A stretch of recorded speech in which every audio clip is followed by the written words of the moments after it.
I want to take this moment to thank our mutual friend Yonica for introducing Yeah. us because I found honestly that's how this podcast grew is just one person recommended another and it sort Yeah. of grew organically through word of Hmm. mouth. So Yonica, thank you if you're listening to this. um, I like to dive in right to the meaty stuff. So let's go. During our pre-interview chat, we talked about exploring the deeper conversations around AI that people aren't having right now. And specifically, what you shared with me was how this really is truly the fourth industrial revolution and how we need to be having conversations about the implications of what all of this means in terms of fairness and equality and our shared dignity as human beings. When you think about the rapid advancement of this technology, what sort of steps do you think we need to take now to hopefully steer the evolution of this technology in such a way where it can be used to create more opportunities, more equality and liberation in the ways that we always imagined for our children? When we look at the past industrial revolutions, they have carried with them stories of colonization, environmental theft, enslavement, economic subordination, and emergence of different caste systems. Those who Mm, had, those who were forced to serve those with power. That's what the industrial revolutions of the past have looked like. They have been sorting systems of those who had privilege and those who did not have privilege. mm, And I think we understood that there was a cost to human dignity and a cost to the environment that mm, we don't want again. And so at this moment, right, when we are arguably the smartest, the most developed, the most sophisticated that we have ever been as a human species.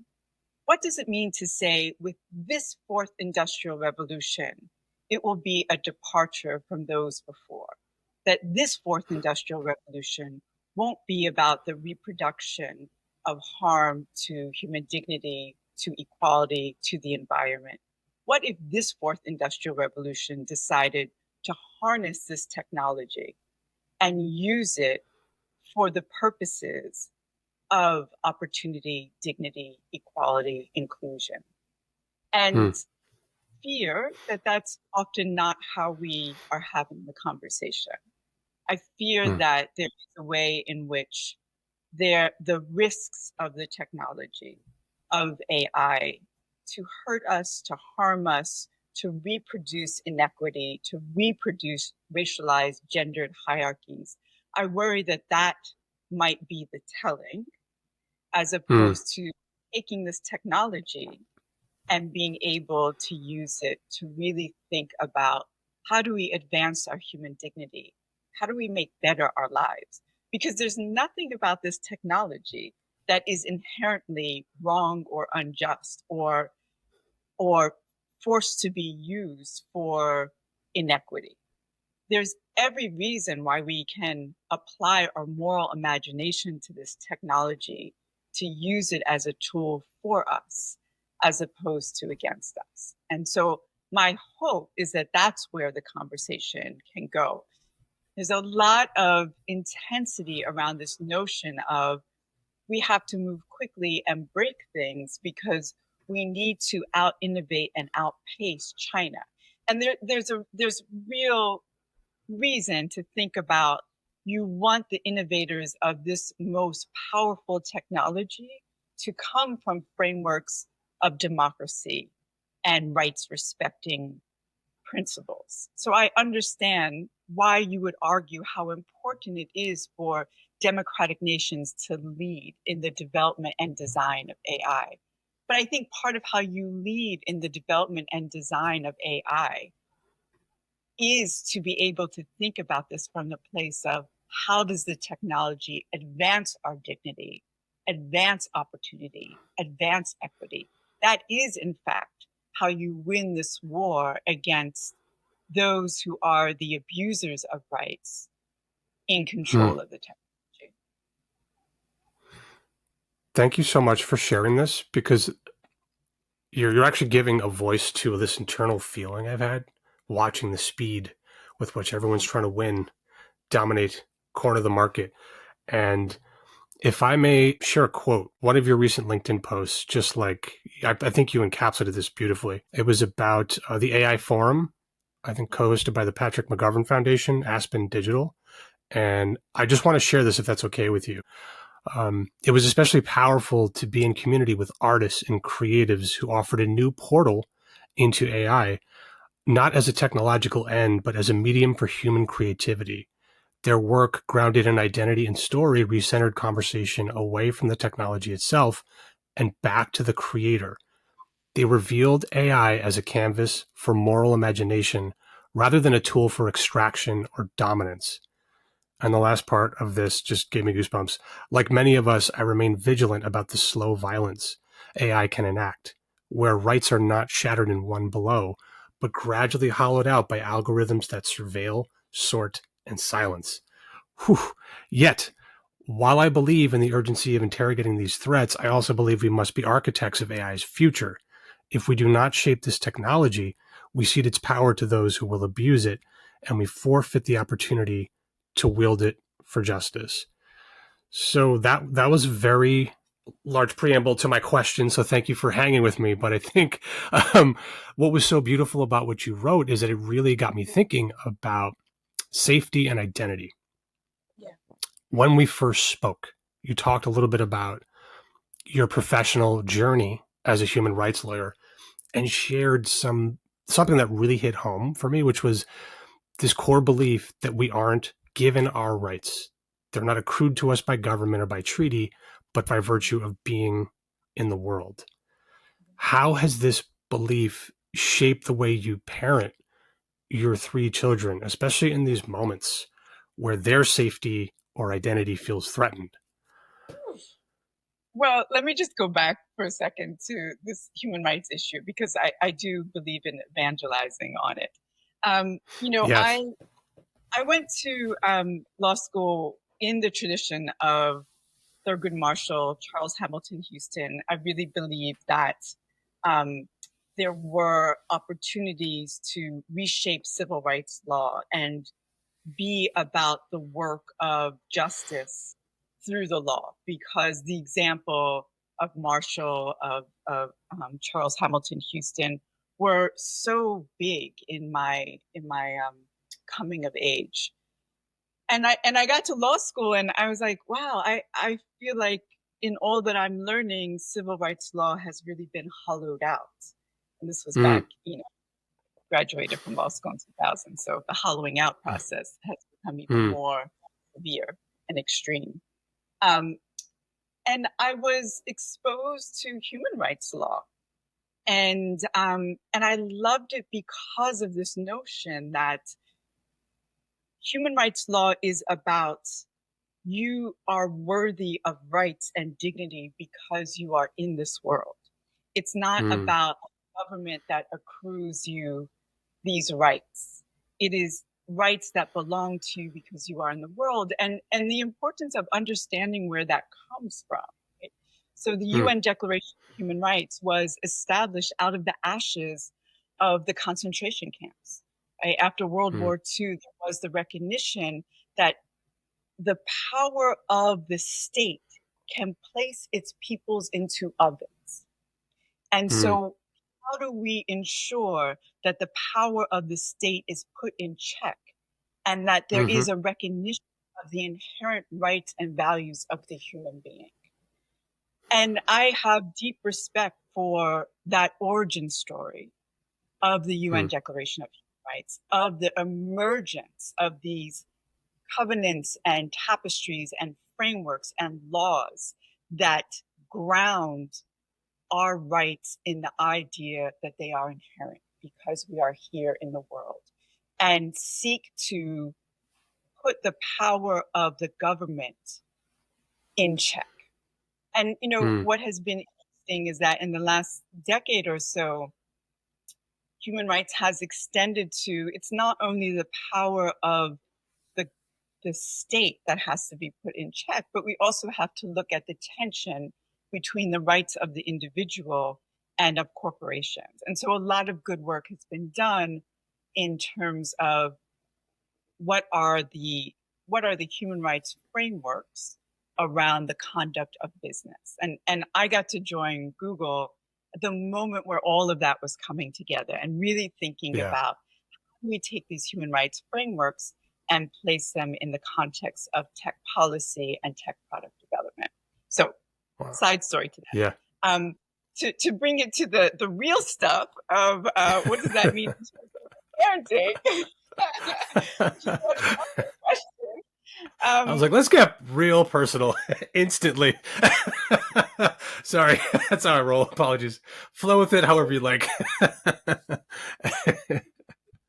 um, I was a human rights lawyer on the ground on issues of gender-based violence for 15 years before joining tech. And I was working with mostly girls who were vulnerable, whether in the US or internationally. They were, Ruchir Gupta coined this term, the last girl, the girl that everyone left behind, her family, her community, government systems, support structures, and the violence that is done to that last girl. And I was I was a new mother at that point of doing that work. And I remember feeling very intensely that I didn't want to bring my children into a world where to be female and to be hurt was inevitable. I really believed that the purpose of my work was to try to fight for a world where it can be assumed that to be female is to be safe in the world. And as you can imagine, that was the fire for me around how I did my work as a human rights lawyer and the dreams that I had for my firstborn, who is a girl, and for my two sons, that they be able to inhabit that kind of reimagined world where there is safety in the feminine. And I think that that's been accentuated for my boys too, in watching how, what does it mean for our boys who are not playing out performative alpha masculinity? What does that mean for our boys? Very feminine parts to them that are part of their masculinity, and being able to protect that and nurture that. And so that issue of protecting women and girls, it drove me as a human rights lawyer. It drove me as a mother. And I think now that I'm on the other side of mothering, where my kid, I'm not a new mother. My kids are teenagers and in college, going off to college. I think about how, well, we didn't succeed. We're very far from the success of promised safety, creating structures and communities of safety and liberation for women and girls. And I think it is a frightening time to be a parent and think about, I look at my kids and I feel like everything that I've said to them is that they can be the best and they can go for whatever they want in their imaginings and dreams. And I try to raise them in a world where they would not feel that their blackness, that their ancestral identities, that the complexity of their racial mixtures, that their being female or queer, that any of that would be a barrier, that it was an opening to their beauty and their success. It's a very hard thing to be saying to them right now. I feel like that those words are pitted against a country that has other designs. Thank you for going there with me, and thank you for sharing that, because I think as a parent, I mean, I shared something really personal on Instagram recently, which was just, I mean, I was being honest about what it feels like to be a parent right now, especially in Los Angeles. And I feel like most days I'm running on hope, silent rage, and caffeine. And there seems to be this baseline level of anxiety and existential dread when I think about my son and his future and humanity and technology. And one consistent question that I've been wrestling with is to take it to just in terms of opportunity, right? Cost for AI, which is if you actually think about when there are no more entry level jobs left, let's just go there as an idea, and no more opportunities for mentorship or to learn foundational skills. Where will the next generation of leaders, creators, and professionals come from? And as someone like you, looking at this in the lens of both your work and your parenting, I mean, you've been at the forefront of justice, technology, and public policy. And when you imagine the world your children will inherit, what gives you the most hope? And also, what truths, if any, are you wrestling with right now, in addition to what we've been talking about? Because I feel like hopefulness is needed. So I'm just curious to get your perspective on that. Well, I think, I mean, I do have hope that if you apply moral imagination and equity to AI, there is hope. So there's an example of an organization in India where they are working with women in rural areas to be able to give voice to their particular language, like these particular statements, expressions that they load up for sale to the different big tech companies, because all of Mm, these tech companies want to be able to vacuum as many dialects up in order to have such scale around translation abilities and data.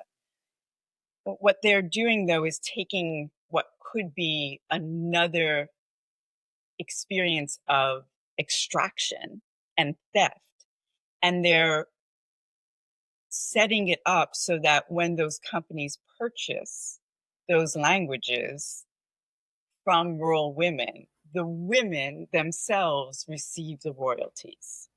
So the mm, women are monetizing the way that these tech companies are seeking more language. So what does that mm. look like? How do we do more of that? Right? Yeah, How do we, exactly. right? What's the hope there in being able to create new economies that monetize for underrepresented communities, for marginalized communities, this technology? I think about the example of Justice Text, where these young social innovators who have taken this AI technology and created a tool for lawyers representing individuals harmed by the police. And what the tool does is it takes, thousands of hours of body camera footage, and it identifies where the brutality took place, the moments that it did, what happened before and afterwards. Wow. And that is an incredible way of using the technology to Yeah. put in check and accountable police brutality and better serve individuals harmed. Um, so, all of the ways in which the technology can be used to provide better services and access to medical care for underserved communities in the US, in the global South, all of that's available to us. The question Mm, is, who designs it? Who deploys it? And are those who are most impacted by the technology at the table co-creating it, so that they're not simply the subjects of the technology, they are in fact the co-creators of it? And then I think about, in terms of artists and creators, there's incredible danger of reproducing stories and narratives that are old in this country of theft and appropriation, especially of Black music and Black culture. And are hmm. there ways that leverage copyright laws to protect those who are artists and creators who don't necessarily have economic, political, social protections as others in the dominant culture have around their art. And Hmm. and thinking about, are there also ways if you can protect creators and artists around their property, their ideas, the ways in which the technology democratizes is very real, so that you don't have to have a big Hollywood budget to create Yeah. beautiful stories. And how does that allow the stories that Hollywood isn't willing to tell now, isn't willing to budget? How does it allow us to hear those stories because it's the brilliance of an individual with access to these tools, being able to unspool those narratives in ways that are elegant and accessible? How many more ways in which, how many other Ryan Cooglers are out there who will Yes. be known now because of these tools? Because we know that Hollywood only wants one Ryan Coogler. Hollywood's not going to support thousands of Ryan Hmm. Cooglers, but there are thousands out there. And so, how might AI allow for that possibility? Those are all the ways in which I do have hope. And I also believe that we come out of a tradition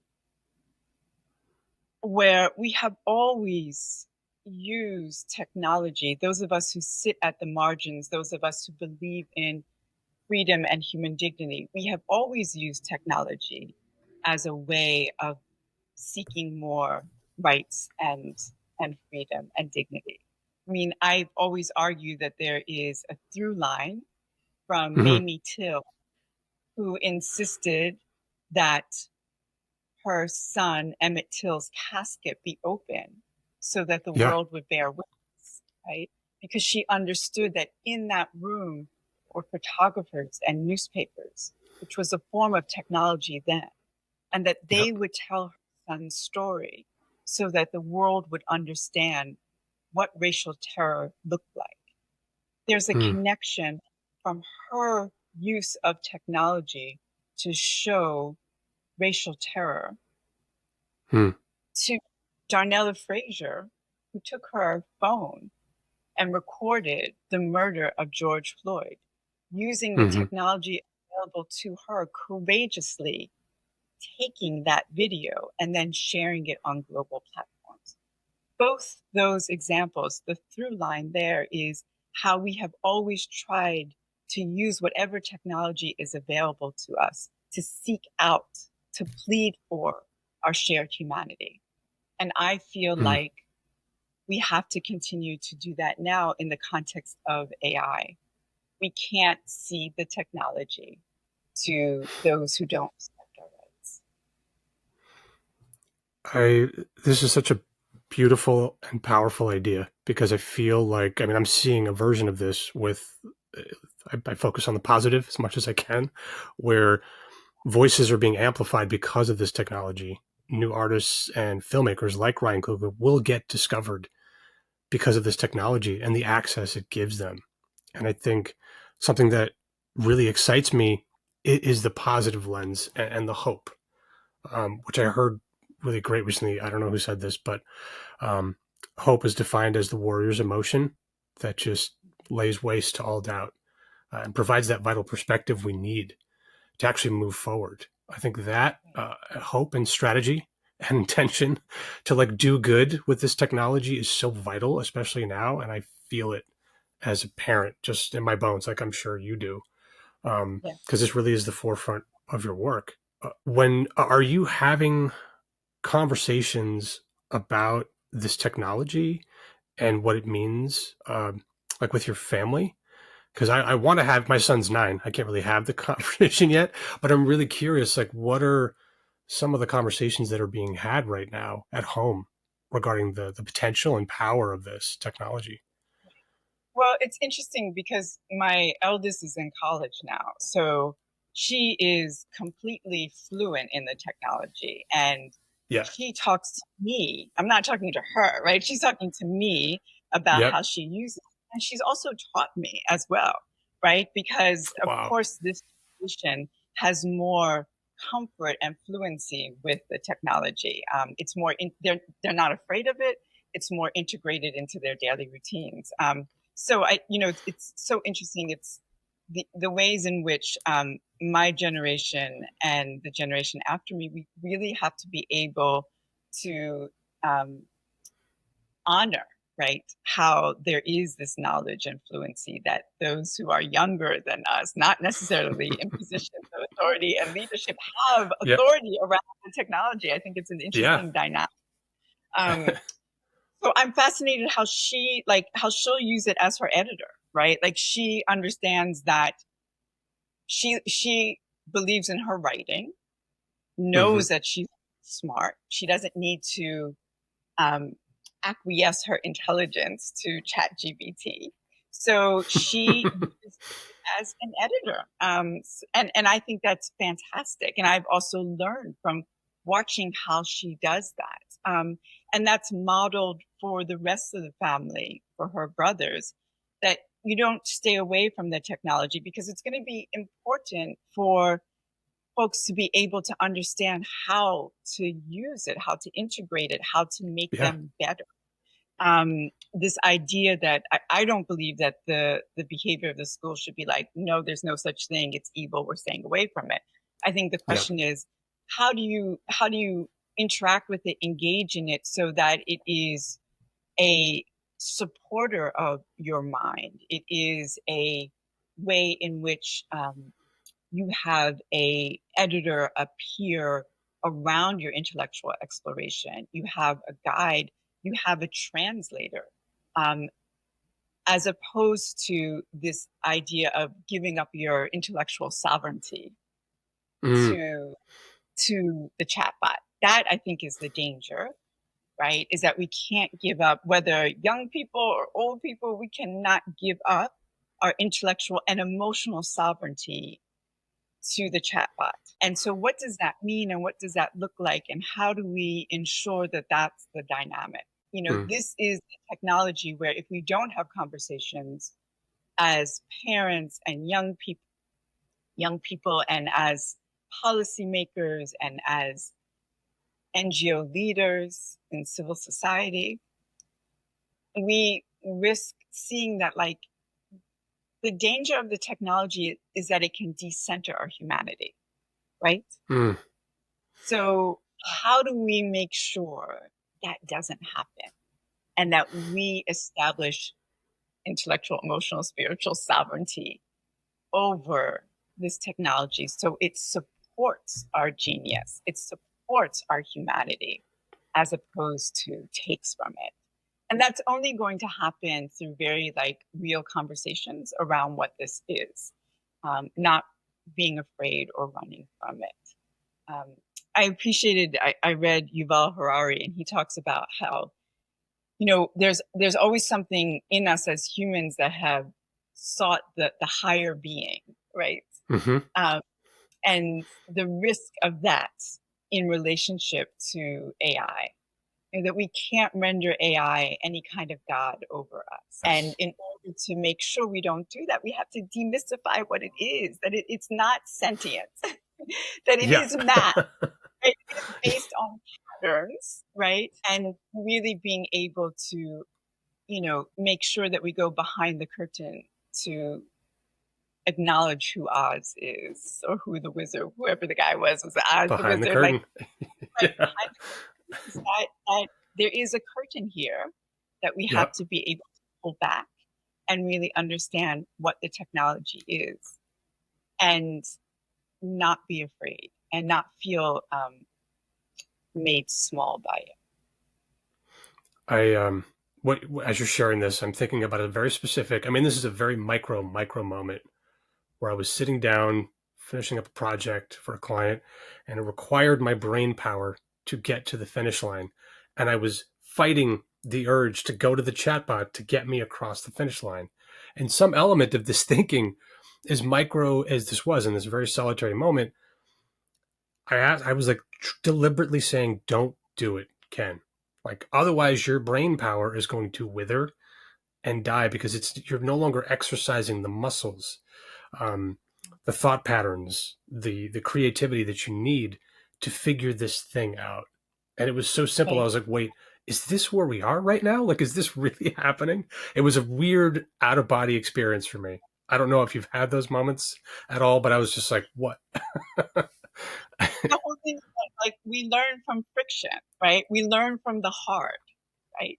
Our Yes. creativity comes out of the hard, right? I mean, some of the best artists have had the most powerful products of creativity because of the misery that pushed out the Mm, creativity. And I do think that that dance, right, between the friction, the hard, the trauma, and what we and how that's alchemized into something profound and beautiful. That is our very humanity right there. And so yeah. the danger of turning to reliance on a technology that might deprive us of the friction, of the hard, I think is real. That man, that's a powerful soundbite right there. Make sure I mark that one. We got to dive deeper. I don't know how much time you get. This may be a little longer than an hour, but let's see what we can do. Um, I've been thinking a lot recently about the aftermath of the pandemic as it relates to all of this, because there's talk about a friction point in human history. And I had this thought as we finished the pandemic, right? That there was no parade. There was no Yeah. sense of, you know, like closure. And I love that we had the opportunity to talk about this during our pre-interview chat, because we what we shared during our chat was that, we're not really talking about the emotional and societal aftermath of that specific period in time, because when the pandemic was over, there was no graduation ceremony to mark the end of this like collective trauma that we all experienced in different ways. Um, because there was no shared opportunity for catharsis or reflection, we all just got back to normal life. And something I would love to chat with you about is, what do you think are some of the hidden costs you've witnessed both in your professional and personal life by not really dealing with the consequences of the pandemic? And what conversations do you think we need to have to bring this into the mainstream? It's such a really like important, needed conversation. And I do think about this a lot. Like, is it a coincidence that we went from this period of fear and deep isolation to now a period of radicalization and existing at the extremes?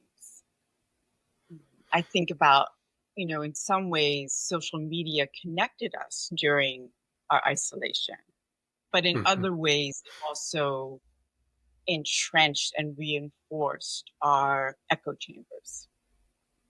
Um, and I've been thinking about this from an interesting perspective, which is I have a friend who's,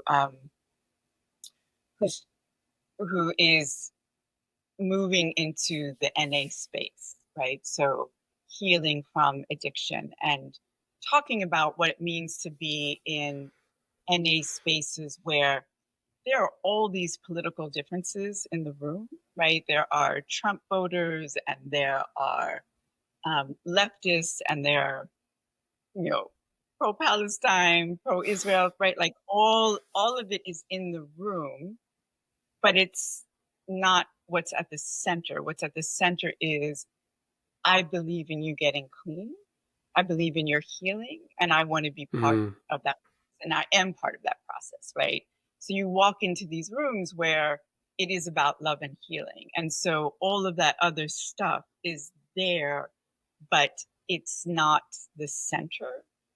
Um, mm, I in early in my career, in my community organizing and human rights work, I was also given the honor of having adjacency to those spaces. And I remember feeling like that's that's church, right? Like the idea that you have all these folks from all these different backgrounds and they come together in this shared belief in how do we help each other heal? Um, Yes. and I think at one point I believed that that's what tech could do, right? That's what these platforms could allow for, and did and do, right? Yeah. But something's something's become very lost, where there has been a tilt more to extremism and hate and the amplification of all of that, as Mm. opposed to how do we re-engineer algorithms that do what happens in those NA and AA rooms. Mm. And I think the cost of our algorithms not looking that way is that isolation has become so extreme, physically and intellectually and emotionally. And, you know, this notion of shared humanity, the only way you really get to that is through proximity. Brian Stevenson talks about this all the time, right? Like Oh, yeah. the importance of us being connected, of like giving, of witnessing each other's pain and injustice, because then we Yes. feel connected. Like when I see what you are going through, when I have proximity, then it changes my empathy. It opens my aperture. Mm. We are just not set up for that the way we once were. And I think the pandemic did that in part to us, in terms of you can't have proximity and adjacency when there's Yeah. It's taken. isolation, right? When it's taken. And then I think our tech has reinforced that. And again, it doesn't have to look that way. So for me, the question is, as part of the healing from this miserable place that we are in right now, how do we Yeah. think about creating those spaces of adjacency and connectedness? And I think it's very hard to do, and it's frightening. I mean, I have to say, like, I am frightened by the idea of that, because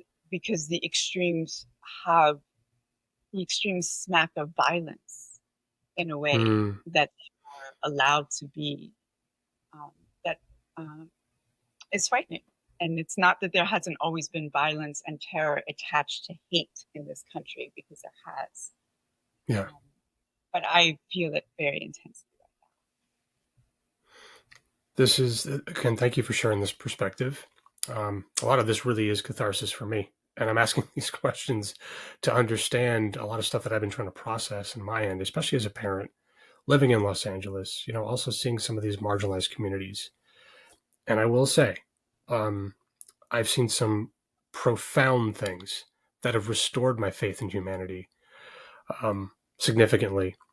So there are these moments where I feel in my heart and my soul there will be a shift driven by human connection, where the flooding of AI and the sameness that dominates the landscape, people will yearn to get back to this place of connection.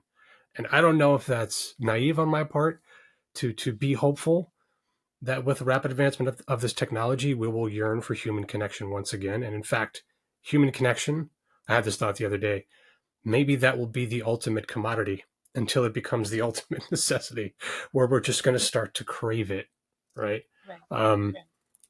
I could dive down this rabbit hole further, but I want to be respectful of your time. um, I want to ask you this question. This is something I ask every guest. And what's beautiful about this question is, depending on the season of life that I ask you this question, the answers may be different. So I want to capture this moment with you. Um, Yeah. if you could create an alternative educational experience and teach the top three most important life lessons that we don't learn in school, what would they be? It's so interesting because I'm a professor right now at Brown University, and I feel like part of what I have focused on with my students is all the stories of my personal failure, because I feel like they are so afraid of mistakes. They are so afraid of getting it wrong. They are so afraid of the consequences of failure. And there's no question that failure for some is far more extreme and consequential than failure for others, right? That there Mm-hmm. some students have guardrails because of the economic privilege they come from, and other Mm-hmm. students don't have those guardrails, right? Mm-hmm. And I think about it in terms of like still, um, it goes back to this issue of friction, right? That if you don't experience the friction, if you don't experience the failure, the hurt, you don't learn yourself and you don't learn the world. I mean, it is the very fundamental Buddhist image of the Yeah. lotus, right? The lotus only comes out of the grit and ugliness of the mud. Mm-hmm. And really inviting my students to not feel that they will be undone by mistakes and failure, that Mm. they will be made. And I think that that's a really hard idea for them to hold because of their cultural context, right? So, I was joking with a friend of mine that, you know, when we were in our 20s doing really stupid stuff, nobody was recording it and sharing it on TikTok, right? So it Yes. allowed, right?